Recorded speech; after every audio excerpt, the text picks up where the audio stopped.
Сәлеметсіздер ме, құрметті менің оқырмандарым. Мен Сәлиба Сеткүл сіздерге бүгін бас ауру және бастың сақинасы ұстау туралы айтқым келіп отыр. Бастың сақинасы ұстайды кейде. Кейде сақинасы миозит деп айтады оны. Сақинасы ұстағанда адамның құсқысы келеді, сосудисте ауырады, мысалы, қан тамыры, қаның үйін құрап қалады.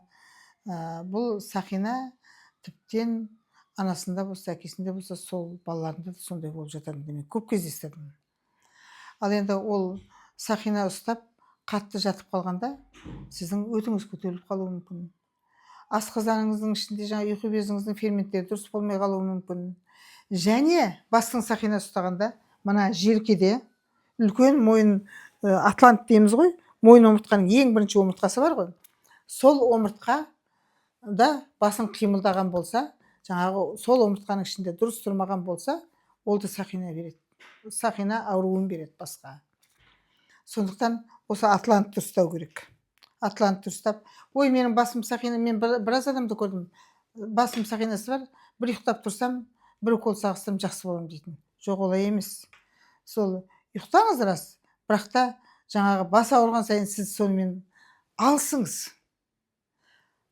Ішетін тамағыңызды дұрыстаңыз. Қимыл әрекетіңізді дұрыстаңыз. Жаңағы движениені. Жүріңіз, су ішіңіз, сол ауруды шығаруға тырысыңыз. Шығарғанда да дәрісіз шығаруға тырысыңыз. Болады екен. Мен біраз адамдарды көрдім, біраз адамдарға ақыл кеңесті бердім, бірақ сіз ақыл кеңесіңді осы жерде айта бермейсің бе дейтін жамағат жаңағы адамдар маған табылады. Үш жерде айтайыншы десем, айту маған қиын емес, бірақ әркімнің сақинасы әртүрлі жолмен келеді. Біреудікі асқазаннан, біреудікі өттен, біреудікі мына атланттан, біреудікі тіптен омыртқа дұрыс болмаса да келеді.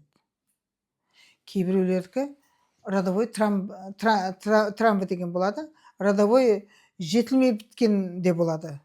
Мына мен оны көрдім, бастың мына екі шеті бар ғой, екі шетінде мысалы бастың ішіндегі анапынаудың бәрі тұратын кәдімгі, былайынша айтқанда қазақша айтайыншы тіке жалпақ тілменен, миың тұратын жерді кейбіреу мынандай жері былай тұратын болса, мына кәдімгі ыдысқа құйылып тұрған сияқты, ол былай болады екен. Сонда сіздің мына жердегі бастан асып тұратын нәрселеріңіз сізді басыңызды сақина істейтіндей жағдай болады. Бұл неше түрлі жол көп. Сондықтан сіздер айта салмайсың ба? Енді дейтін кісілерге айтайын деп отырмын. Айта сала алмаймын. Өйткені әркімнің ауруы әртүрлі жағдайда болады. Әркімнің басының сақинасы әртүрлі жағдайда ұстайды. Сондықтан сол адамның өзін көріп, сақинасын емдеп, ары қарата бастың сақинасы біртола жоқ болып кеткенде жағдайға апаруға болады. Көрдіңіздер ме? Бастың, яғни миозит сақинасын қалай емдеу керек? Оған укол сал, оған басқа істе жазылмайды. Адамның көріп отырып, қандай ем жасау керек екенін білсе, сонда ғана жазылады ол. Сол аурудың емі бізде бар. Менде бар сол. Өйткені көп жылдық тәжірибеме сүйене отырып соларды жасаймын. Бірталай адам бастың сақинасынан жақсы болған адамдар бар. Ал енді бастың сақинасы болмау үшін бір жағы дұрыс тамақтану керек. Таза ауада көп жүру керек. Таза ауада басы ауыратын адамдардың. Содан кейін басы ауыратын адамдарға тағы да сіздерге айтайын, мына ауа райы, климат қатты әсер береді.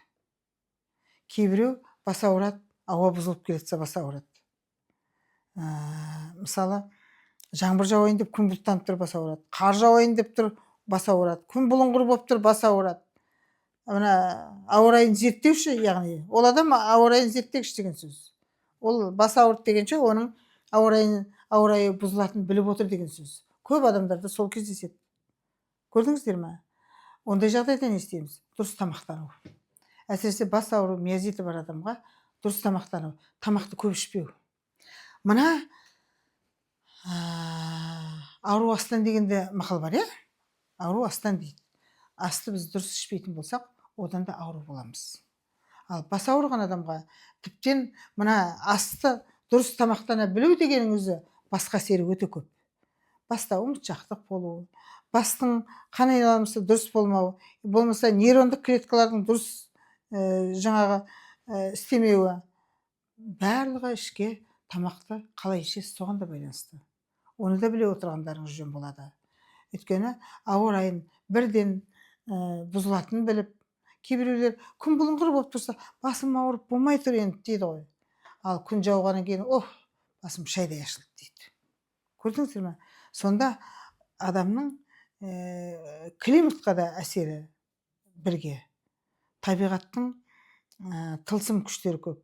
Бұл табиғаттың тылсым күшінің бірі. Адамдарға берілген табиғатпен бірге берілген денсаулықты жаңағы алдын ала ауруды біліп отыру деген сөз. Көрдіңіздер ме? Сіздерде осының қайсысы бар болды екен?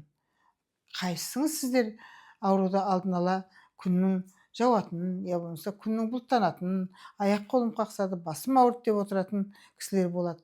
Сіздер қайсыларыңыз осындайға осы жақын біле аласыздар? Соны айта кетсеңіздер, комментарийға жаза кетсеңіздер болады. Мен Сәлиба Сеткүл, сіздермен болған бұл аурудың да емі бар екенін айтқым келеді сіздерге. Маған жазылуды, лайк қоюды ұмытпаңыздар.